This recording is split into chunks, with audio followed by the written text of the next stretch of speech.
Hi, folks. Welcome to Trust No One, the X-Files podcast, where some of my friends and I discuss episodes of the X-Files. Today, we'll be discussing the very first episode of the X-Files, which first aired on 10th September 1993. I wondered if the panelists want to introduce yourself. I'm Agent Lisa. I live in Toronto, Canada. It is freezing cold, and I've loved The X-Files since it first started airing. Cool. I'm Andrea Michaels. I live in Pittsburgh, Pennsylvania in the United States, and I have been all in since the beginning of the series and have watched it numerous times since. I'm Agent Bennett. Like everyone else, I've been into the X-Files since it very began, since it aired in the UK. I was really young, so I had to sneak down in the middle of the night and watch it with all the lights off, so my parents wouldn't tell me off for watching it. So yeah, I love the show. I've watched it numerous times. Cool. So do you have any favorite scenes in this episode, Agent Bennett? Yeah, I think for me, the pilot, it's all about establishing character, isn't it? So, you've obviously got the encounter between Mulder and Scully for that very first time when they drop down into his basement office. And there's that great line, there's nobody down here but the FBI's most unwanted. And, the sarcasm and the kind of like semi-bitter, first impression that you get from him. And her response to that is almost, she's kind of in awe of him, I think, because of his reputation, and she's not really expecting this kind of slightly edgy, slightly surreal guy. And so I love the kind of play back and forth, and the fact that he challenges her with so many questions. Do you believe in the existence of extraterrestrial life? And she's just like, well, logically no. And so I think it's such an important scene. It's such a wonderful scene because it gets played back various times throughout the following seasons. You get the question, answer. And over time, obviously, she at some point is far more willing to believe than he is. So I love that, the skeptic versus the believer is established so succinctly. And then that tension plays throughout the rest. So that's one of my favorites for obvious reasons, I think. Cool. I feel like this pilot episode hit the ground running. And I was surprised on a rewatch to find that Mulder and Scully's relationship dynamic was all there. And that tension coupled with the respect at the same time. And also their relationship with the Bureau, which is kind of contentious and unfriendly. So like on the one hand, Scully gives Mulder a hard time, but when it's time to produce her report, she kind of defiantly tells them the facts, even though they don't actually line up scientifically or make any kind of sense. She just kind of defiantly says, well, that's what happened. All of that's there from the beginning, and as well as this high octane pursuit of the truth regarding a mystery, which of course involves extraterrestrials and abductions. Like, so right off the bat, and I was really surprised to see all of that there upon a rewatch. So which makes me think that Chris Carter, the creator, really thought things through a lot better than some people would argue, because at the end, of course, we were still left with a lot of questions, both at the end of this episode and at the end of the series. So some people think, oh, he didn't really think it through. But I mean, they say that about every show like that has any kind of supernatural elements, like Lost. People still complain about that. I think one of my favorite scenes in the episode is when they are passing where he had put the X in the rain after everything had happened. In my mind, that is kind of when they're having this conversation in the pouring rain. And Scully, I felt, had been a little standoffish, still not really sure what this relationship with Mulder was going to be. But it was like, at that point, everything clicked. They're both putting the pieces together. The puzzle came together in that moment.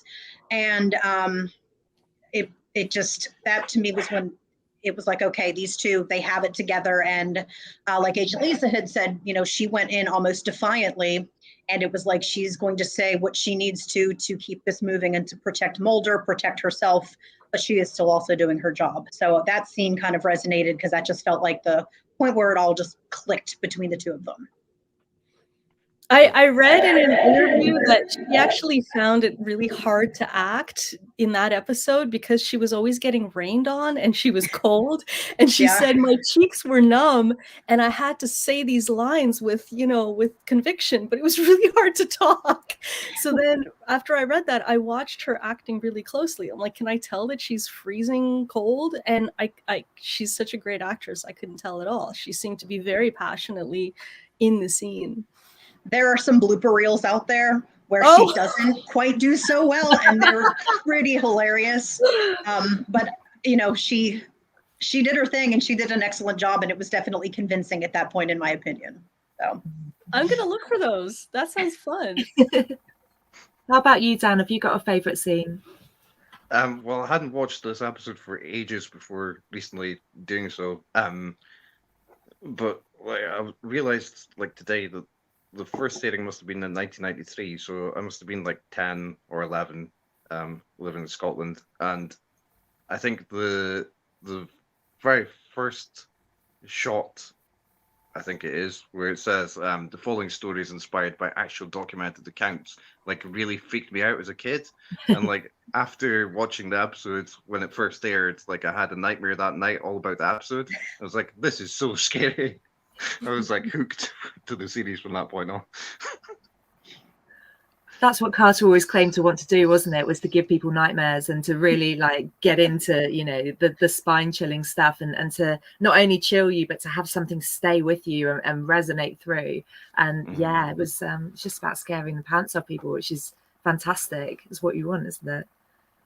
Well, It's a really atmospheric show. Like the music, the pacing, it kind of reminds me of movies in the 70s where the pacing was slow. Yeah, there are car chases and there are like, this little bursts of violence and that sort of thing. But for the most part, it's very kind of mysterious and atmospheric, and it draws you in so that when I can't even imagine watching it as a kid. I think I would be forever damaged because it's just it really draws you in. It can be terrifying.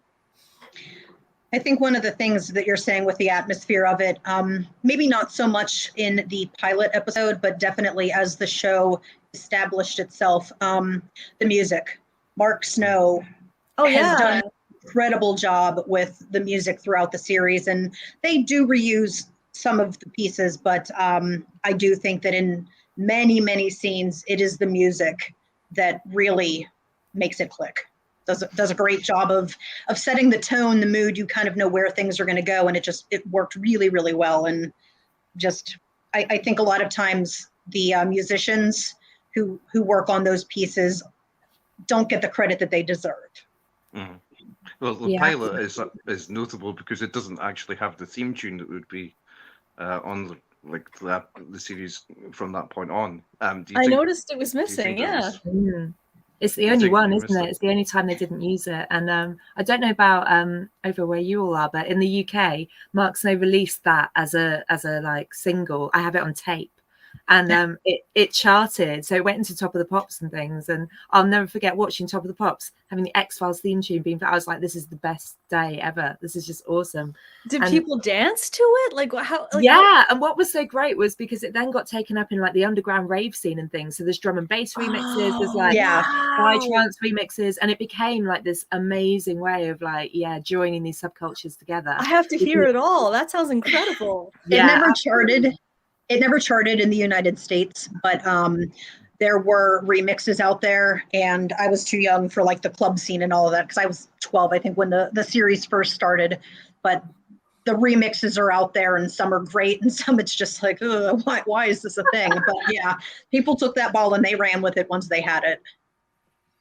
So I read that Mark Snow said that he was inspired to write the theme song based on a Smiths song called "How Soon Is Now," which I guess is their big hit. And so I listened to them back to back, and when you do that, you do hear similarities. It's interesting. I think as well, Carter leaves a lot of room for the music, doesn't he? I mean, you'll just, and it's reflective periods. It's when they're traveling, we're traveling. When a big, atmosphere building scenes happening in the forest, for example, and the mist is just rolling in. It's like, yeah, you just want to be there waiting for it, you know. And I think, I mean, one question we can kind of consider, I guess, is, you know, is the episode dated?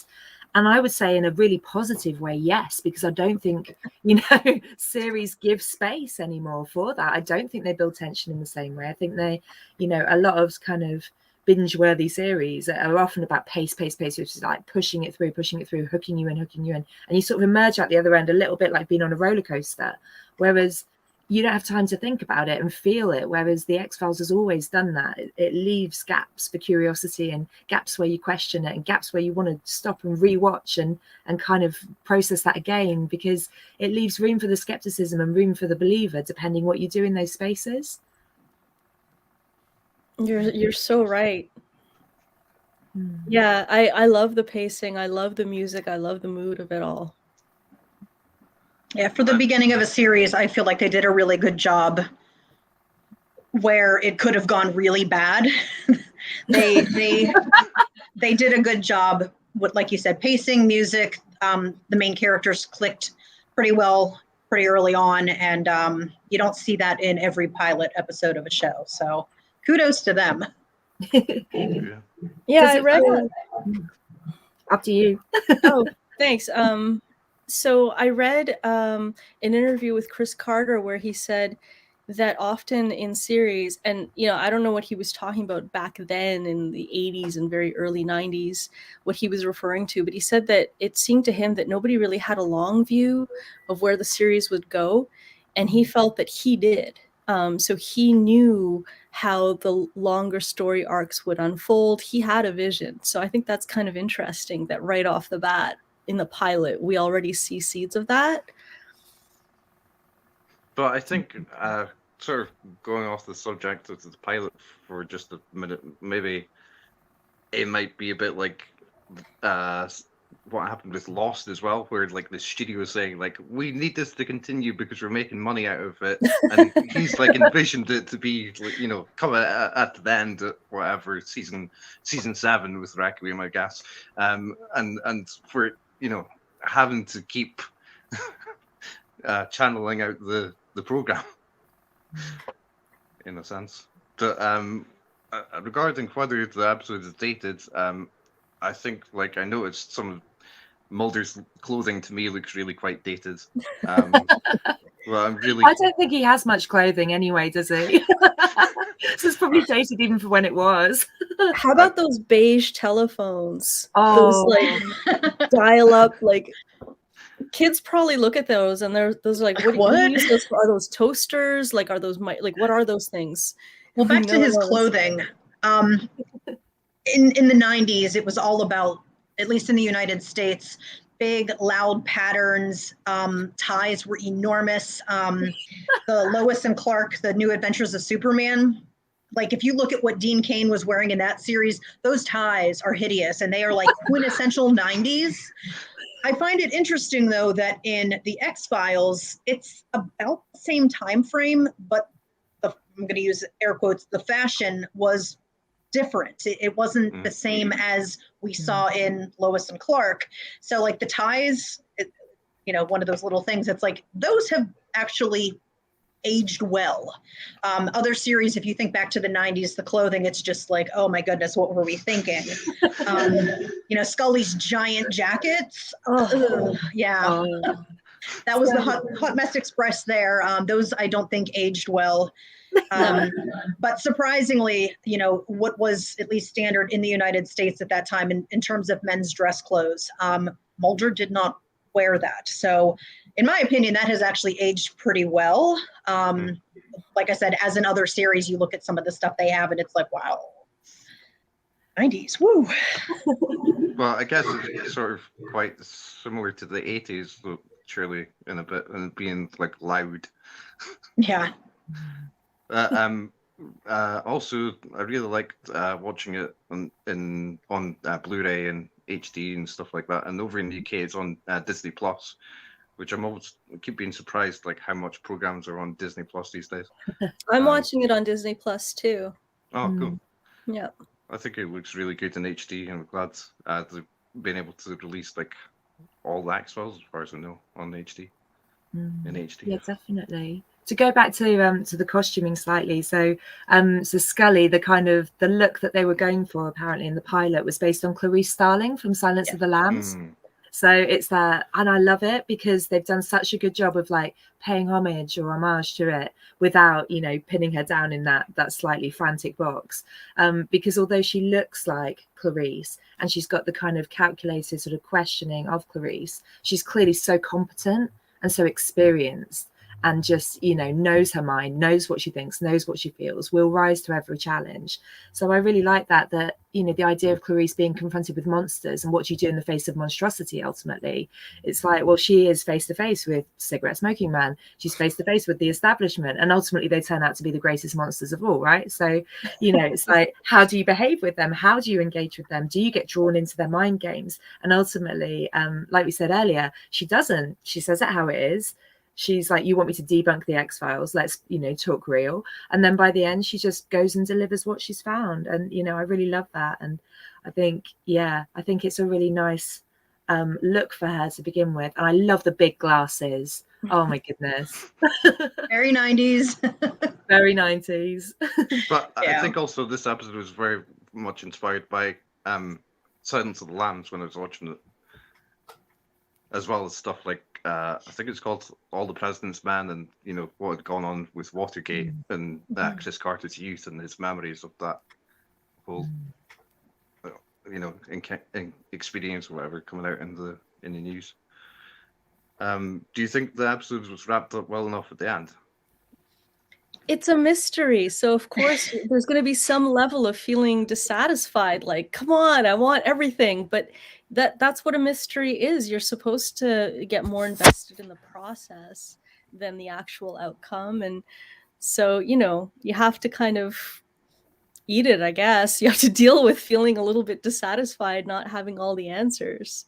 I think it was wrapped up as well as any mystery could be. I don't know. What do you guys think?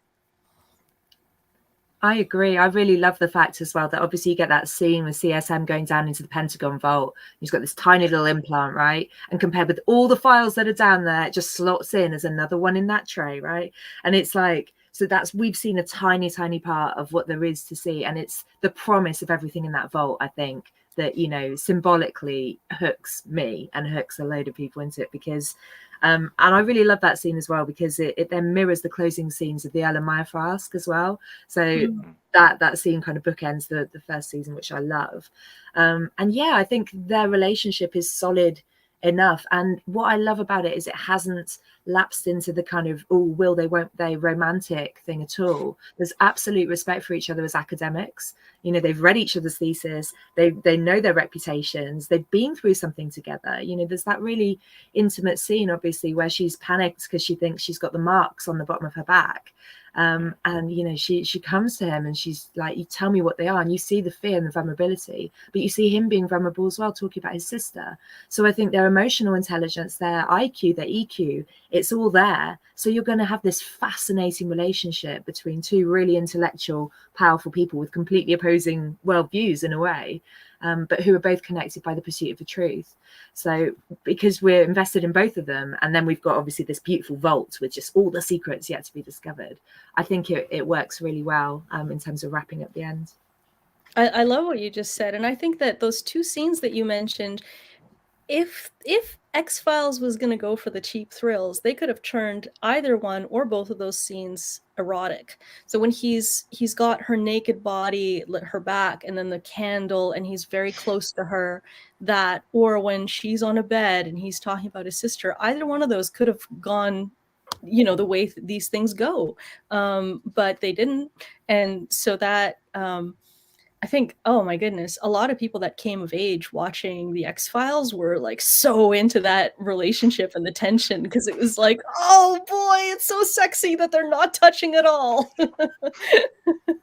I've read that I guess the network was pushing for that relationship to happen early on, more sexual tension, and Chris Carter did not want to take that route. Oh, so I think that was pretty well played on his part. Obviously, subsequent seasons that went a little bit of a different angle there. But in terms of the end of that episode. Two things that kind of stuck out to me when Scully went in and, gave that report. I always felt like she had the assignment to debunk, and she didn't necessarily go in and follow what it was she was supposed to do. She was kind of true to herself with that and conducted herself with integrity towards her new partner. And I think that's a really positive thing there, also establishing that mutual respect and that relationship between the two of them. The other thing that kind of sticks out in my mind with CSM, the earlier scenes, he was just so creepy. It's like he didn't belong there. It wasn't like, man in the shadows, weird things. It was almost like pedophile. That was the vibe I got from him in like the earlier part of that episode. But finally at the end, it was like you saw him moving around, and it was like you finally got a real taste of what the agenda was. And I think it was Agent Lisa who had mentioned at the very beginning there, walking down that hallway, just slightly illuminated to take that chip and put it with the others. And it's like, oh, there's more to this than what we've just seen.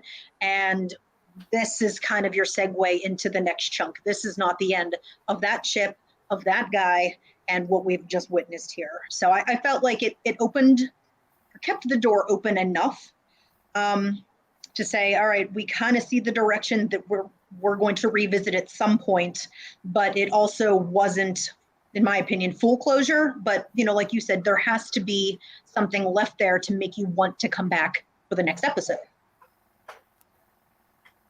Absolutely. Just to add one sort of final point onto the CSM thing. I mean, he doesn't say a word, does he, in the pilot? Not a word. He's just there smoking, coming in and out, owning the room without actually ever being directly acknowledged, almost like some sort of ghostly figure, right? It's really surreal. Like the other, at the beginning where they're briefing Scully on what she's going to do, they don't at any point acknowledge him, ask for his input. He is this really creepy background kind of menacing figure. And then you see the power that he has going down into that Pentagon, vault. It's like, wow, that is, the silent mechanism of a government within a government, isn't it? Is that they don't need to speak, they don't need to say a word, because they're just there observing and working all from behind the scenes. So, and one of the interesting things with CSM, that is literally what he does, is smoke cigarettes, and you can't do that now in offices. I don't know if it's different where you guys are, but the political correctness and what we can and can't do in public places anymore, that part hasn't aged well. You cannot smoke in an office setting anymore.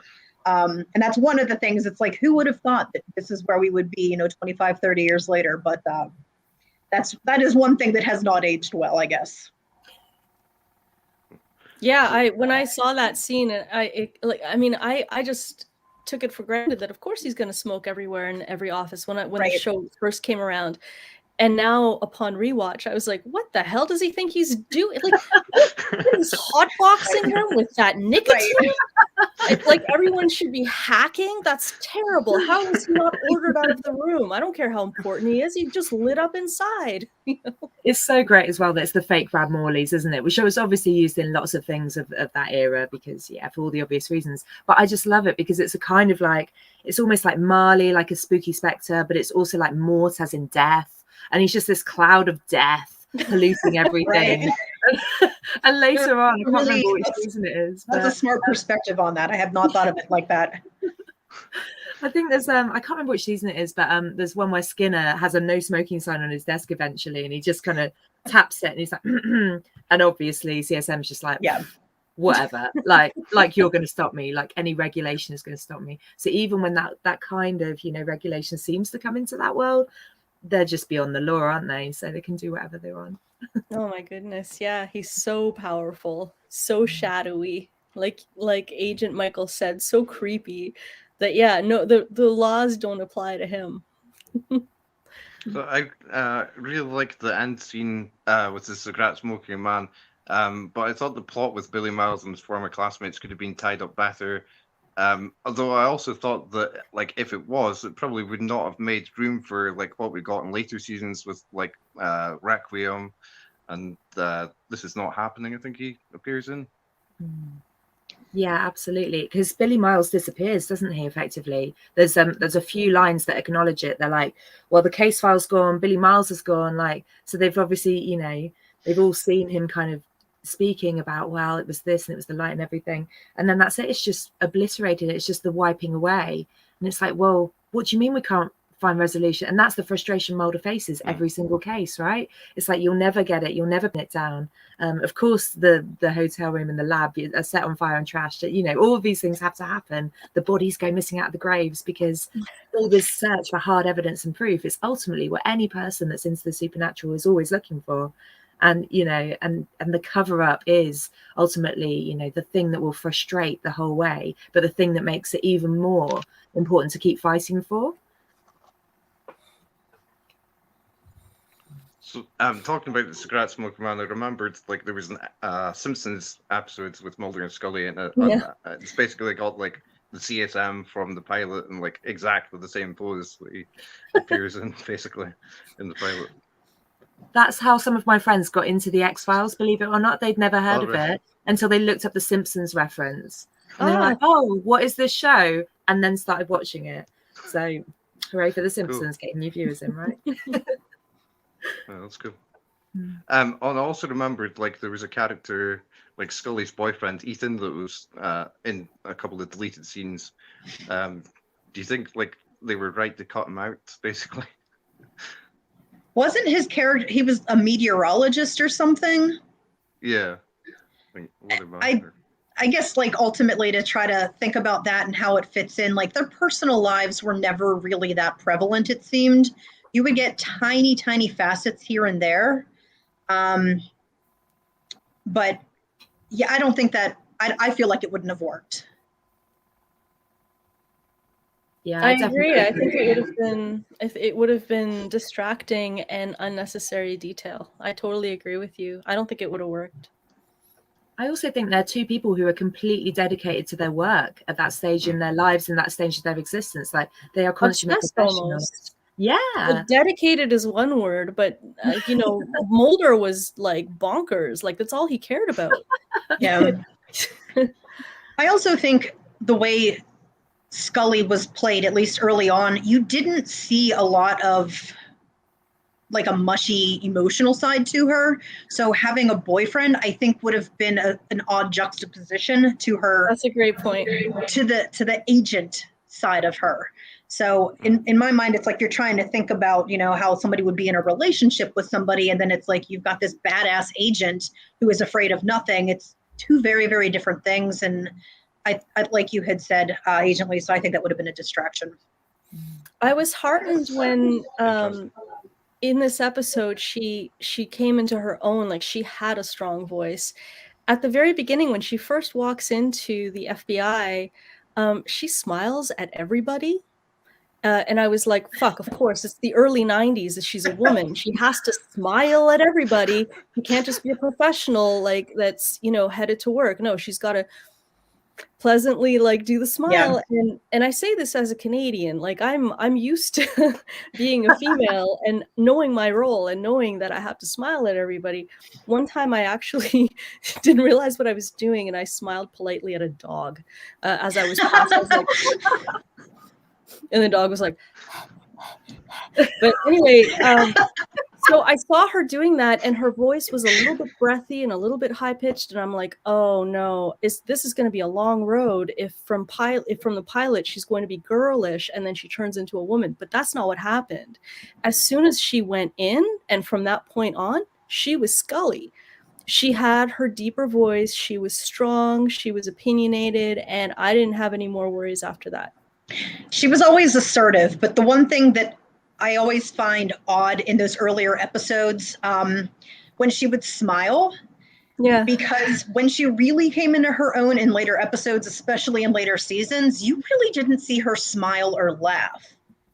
Oh. And it almost was awkward, like rewatching the pilot now, to see her smile, because that's just not really a Scully thing. She was always just very business-minded, assertive. She could be a smartass, but you know, not like giggly girly. It was never like that. So I always felt like very early on, while she was still I always felt like it took a couple episodes before she really came into Scully.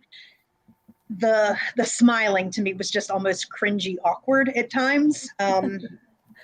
And it was, I'm glad that they didn't have her be that kind of ditzy girl. I like the assertive, I know what I'm doing. I am educated. Get out of my way. Yeah. So, any final thoughts? I think just with, with Scully having to be ultimately fitting into a man's world, that was a battle, of decades. And by the 90s, it was, it was post 80s. So there was a bit of, in the UK anyway, there was a bit of recognition that women could so-called have it all. But there still wasn't, a huge amount of presence of women within the STEM sciences like science, technology, maths, it wasn't a thing. And, the Scully effect is well known, isn't it? That, huge amounts of female scientists and kind of pathologists and all these incredible, powerful women, cite Scully as a role model. And I think, the smiling, I agree, is quite painful. But I think of times where I've had to do that painful kind of slightly smiley giggly thing, because it's like, if I don't smile right now, I'm gonna punch you in the face. So sometimes it is, it's that choice of like, you are being so patronizing and you're talking I down have to that me. smile too. Yeah, it's a good one. I think we all do. And the women voice. recognize it. It's a really funny one. You'll be sat around a board table sometimes, and everyone will just go, oh yeah. And we all know what we're thinking. It's like that guy knows nothing and we're going to take him down, but we're going to do it with a smile. Right. Because that'll get you further. And I think Scully, like you say, is trying to establish kind of how to behave around Mulder as well, because although they do respect each other, it is brand new, isn't it? Their brand new relationship. And actually what I was surprised about was how open he is with her, considering how cynical and skeptical he is. And he says, well, you've come here to take me down, haven't you? And then actually he does open up quite quickly, I think, to her. And she doesn't tell him anything about her family, about her background, about anything. And I guess he has to reveal the thing about his sister to explain his motivation, explain his drive. But actually, that is a very intimate, important revelation. So it's almost that he is more emotionally vulnerable than she is, actually. And that she, doesn't have to mother him, but has to hold that space for him and has to kind of just be there and support, which is quite interesting. Though I guess it's flipped when she's panicked about the marks as well. But yeah. Although you did remind me of the reading about like the roots of the show and Chris Carter saying like he intentionally like flipped the traditional, or at least at that time it was traditional male and female roles. So. Yeah, absolutely. So she became the skeptic, the rational skeptic, and that was really important. That he was pursuing these kind of emotionally driven, ultimately, supernatural or kind of mystical or folklore-ish things, and he's so willing to believe in anything that's going to get him closer. Like a flighty woman. But meanwhile, she insists on facts, and she's a doctor and she's a scientist. Yeah, that's interesting. That is flipped, isn't it? I mean, in terms of tropes, not in real life, but yeah. It's refreshing, though, especially during that time period. And I know I have read things that said that they were looking to cast somebody that looked very different than Gillian Anderson, your standard tall, leggy Hollywood blonde, as somebody that is her height. It's like, I'm damn proud that, they can put somebody on TV of that size and she can hold her own, because I think that really sent a message when you're looking at somebody in such small stature that has so much to offer. Personality, intelligence, integrity, just all sorts of positive things in that tiny package. And it's like, hey, we're finally breaking the mold of what we think this person or this character should be. And it's like, turn around going and doing a 180 there. And it's like, you have something that I think is just so different and was relatable, especially to people my age. I was, like I said, 12 at the time. And I loved it. It was just so different from what you would normally see. And I think that is another reason why there was such a big draw from the get-go. Absolutely. Allegedly, Pamela Anderson was on the shortlist. Can you imagine? I know. Can you imagine? It was just like, no way. We want someone cerebral. This is actually a complex character. Yeah. Oh, I know. Can you imagine? That is a real nightmare, isn't it? That hypothetical world where that would have happened. Oh my. Yeah, that's a lot to absorb. I did read that at one point as one. I was like, really? Okay, but I yeah, don't see anything wrong with Pamela Anderson. I just cannot imagine that at all. And I did read, that the studio execs said, well, Gillian Anderson, she's certainly no bombshell. And it's like, okay, fools, actually, like, have you seen her? Because she's sensual, she's stunning, she's got those giant lips, like, and huge she eyes. wasn't sensual because they put her in those giant jackets. Okay, she was so sensual that despite those giant, terrible garbage clothes, she looked hot. I mean, she was attractive. Yeah. And an entire generation of people saw her as stunningly beautiful. So, like, those executives were so wrong. Yeah. Absolutely. And to And show that as a woman, you don't have to show skin. You don't have to play dumb. You don't have to do any of those things to be stunning. And like you say, if you can get, stunning in a suit like that, you can do anything. Oh my God, her fashion. I'm glad you guys are bringing it up because it was just like, it was damaging to the soul and the eyes, like, to see that. Her fashion evolved as her character evolved as they went through the seasons. But like you had said, they put her in these pieces of wardrobe, and it's just like, wow, she could not wear pants with that, and it could be a dress. But she dressed modestly, and it was fitted to her. She looked good, but again, it's that assertiveness that I think she brought to the character to say, it really doesn't matter what I'm wearing. I know what I'm doing. You will respect me. And I don't know if there are a lot of other actresses that would have been able to pull off that as she did. That's something that I think you have to have a lot of confidence in what you're doing to wear clothing like that. In essentially a man's world, doing a man's job, and to rock it like that. And I give her a ton of credit for being assertive and doing her thing, and she rocked it. You know what? You're right. And then to your point, also when it came to the humor and the wit and the cleverness, she pulled that off too. And you can't do that as an actor without actually getting the jokes. Like, you can't actually present the humor and be funny if you don't, deep in your bones, get why what you're saying is clever and witty and funny. And there was one episode that I think it's famous where Mulder and Scully were just hating each other. Like, they were just, I think it was called, like, she kept saying yeah, whatever. Do you guys know what I'm talking about? Yeah. I always screw up the word syzygy. That's why I don't remember. Fine, whatever. I can't pronounce it. You like slapping on the latex? Yeah. Yes, yeah. And so there were lots of times where she had to be very funny because she was frustrated, and she played it so perfectly, and it was really clear that she was in tune with the writing and that she was very clever as a person and as an actor. Talking about names of episodes, do you think it would have been good for this initial episode to have a different name? And if it was to have a different name, like, what might you call it instead of the pilot? Yeah. Oh boy. That's a good question. I'll suggest, it just occurred to me just now, maybe like X marks the spot. Oh, nice. That could work. I think that's what the novelization is called. Yeah, it was. Yeah, that works really nicely, doesn't it? Definitely. Just occurred to me, like, it's called the pilot, and how that's significant because the pilot is the first episode of the show, and like they didn't go through that process of thinking, let's call this something else. I wonder if Chris Carter, in retrospect, looks at the pilot and says, you know what, this would be a great episode for this, now that I've seen where this has all gone. I now that's a question I'd love to ask him. What would you have called this had you known that this wasn't just a pilot episode that wasn't, going to go where it did? That would be, you're right. That would be a great question to ask. Yeah. How many X's out of 10 would you give this initial episode? Ooh. It's massively difficult, isn't it, to I'm be gonna say, who wants to take go away the first? nostalgia? Because it gets so much better, and so it's hard for us to just speak on the pilot when we have the entire series in our hearts, you know. But I would say for a pilot episode, I feel like it really set the foundation for the series wonderfully. And for a pilot, there aren't as many screw ups as there should be. I give it an 8 X's. I guess I'll go next. I'm going to go with a 7.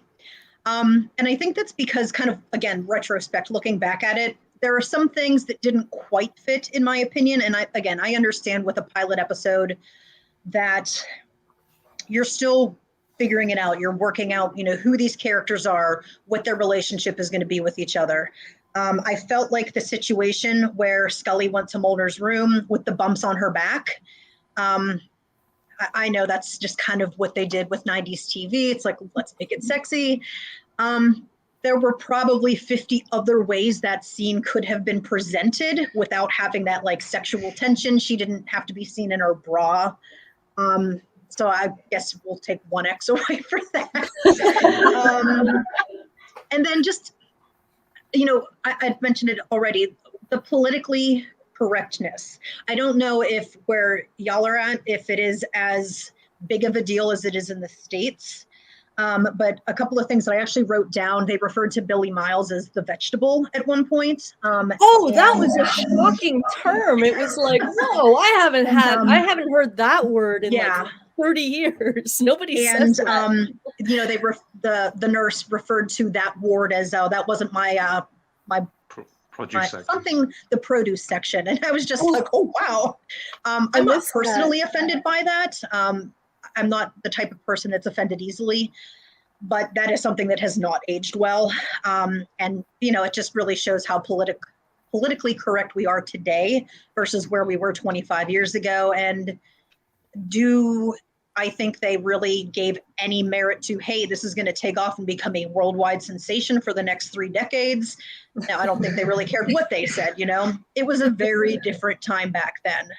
But, if you're looking at those kinds of little idiosyncrasies, it's like, you kind of got to rethink what it is you're actually covering with that. I found it really odd that they kind of kept going back and forth between just calling her Scully and Dr. Scully. It was kind of like feeling out which one do we like better.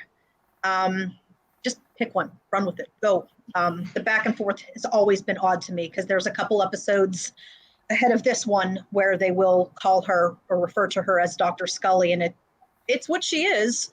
Why she didn't choose to be called that, having all of the credentials that she did, not sure. But that was always something that just kind of struck me as odd as they kind of went back and forth with the title there for her. So I'm going to say 7 out of 10 because those jackets were terrible. So I'm going to pitch in with an 8.5, and I'm going to pitch in with 8.5 because I think basically for me, what's a pilot got to do? It's got to establish some characters that we really care about. You need some heroes who aren't good enough to be like, too good to be true heroes. They need to be flawed. They need to be potentially quite vulnerable, potentially quite easily manipulated, and they absolutely are. You've got to have monsters, and CSM is lurking, and you've got to have a sense of, how is this going to open up? What is it that I'm going to come back and watch for next time? And I think it does that really, really well. So I think it's very clear in establishing the establishment, the alternative, and then we have to kind of decide where we're going to be. And I think there's minor things. So, potentially I think Mulder opens up too quickly. I don't think he would have been that trusting immediately. But maybe he's desperate for someone to trust and he hasn't got anyone. But I think there could have been more tension around that and more, him testing her a bit more before he kind of opens up and gives into that. So that's why I go for an 8.5, I think. What about you, Dan? Cool. Wrote down a 6.5. Oh my goodness. I'm not the Lewis J. Even though it made a massive impression on me at a very young age, and I do love this episode. In general, I think I've just seen it too many times. I've watched it again and again and again over the years. But You see all and the holes also now. a little bit. Well, I love how much about like Mulder, especially, I think, is established like right off the bat, where like they are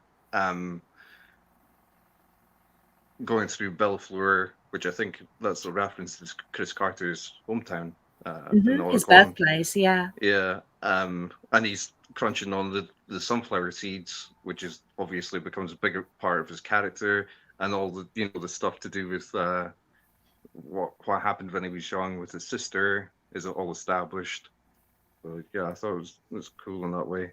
But there's one scene I particularly really like, and it's one of the ones with Ethan, and I'm sort of regretful that it didn't make the final edit, which is like because he was in two initial scenes, two ultimately deleted scenes initially, and it's the first one I really like where it's like he's established as like working on the news channel or whatever. Because I thought like that helps to sort of flash out Scully's character a bit more than she ultimately is in this initial episode. But I did think that it was the right decision to come out with the final scene where it's just like lying in bed with Scully when she receives a call from Mulder, and it looks like basically all they did was like crop him out that shot when they came to edit the episode ultimately. So yeah. I also think it would have been great if like they'd actually like depicted a UFO and not just had like a huge bright light above Billy Miles. Well, that's Okay, they didn't have the budget, and Right. probably, back then they probably didn't have the technology Fair either. enough. There's the one scene where they're pulling the casket out of the ground, and if you guys go Yeah, back and I love rewatch that it, and scene. now when you think about it, when you see it, the editing that was done, which was clearly not, one fell swoop with it, but the ripping of the strap, the editing where they kind of spliced everything together, you're like, oh, that's bad. So But when you I watch love that that next time, scene. you're gonna really see that. You'll be like, oh yeah, I see that now. Mm. I Yeah, find the I mystery love of that scene. I find the mystery of what happened to that body particularly surreal, right? Because, it Mammalian. opens up and obviously the ocular cavities and everything's there. And obviously it's important that we don't find out why and exactly what's gone on. But, my mind was kind of blown by that. And then I got quite distracted by that and I was hoping for sort of some resolution around that. But obviously they lose everything. They can't investigate it any further. And it's one of those.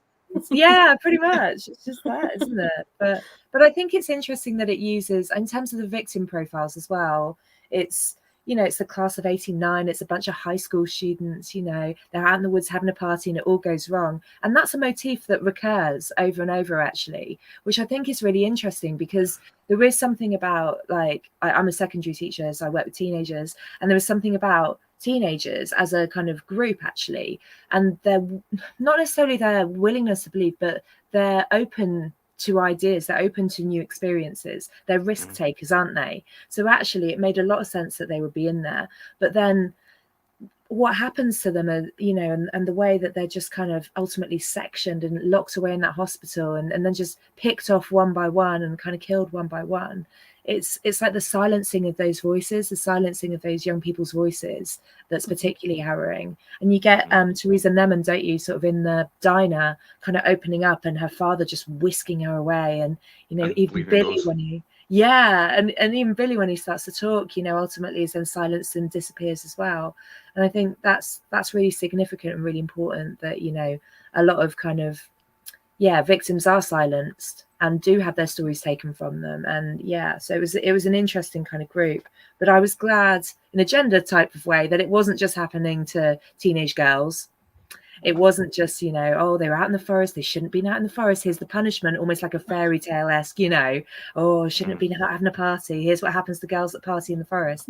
It was very much, it was all of them, and they're going to be taken down one by one. And it was interesting that Billy was obviously the one that was then being controlled and like taking them in, and and yet clearly was so so unaware or so unable to resist what was happening to him. I thought that was really Well, he was almost innocent, even though he was the perpetrator. He was kind of innocent because he wasn't in control of his own actions.